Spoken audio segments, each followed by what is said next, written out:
ఈ కథ మీ ఆలోచనని మారుస్తుంది. ముగ్గురు పని పాట లేని యువకులు ఒకచోట కూర్చొని మనలో అత్యంత దుర్మార్గుడు ఎవరో ఇవాళ తేలిపోవాలని పోటీ పెట్టుకుంటారు. మొదటివాడు, అదిగో అక్కడ వెళుతుంది కదా ఒక ముసలావిడ కుండ ఎత్తుకుని, ఇప్పుడు చూడు నేనేం చేస్తాను అని వెళ్లి ఆమెని వెనక నుంచి నెట్టేస్తాడు.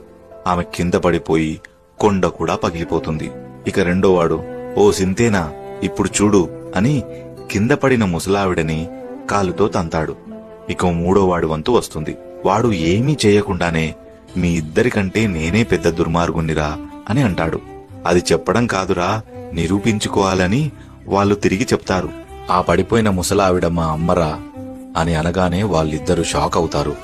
ఒకరిని హింసించేవాడు దుర్మార్గుడైతే దానిని మౌనంగా చూస్తూ ఉన్నవాడు పరమ దుర్మార్గుడవుతాడని గీతలో శ్రీకృష్ణుడు భీష్ముణ్ణి ఉద్దేశించి చెప్పాడు.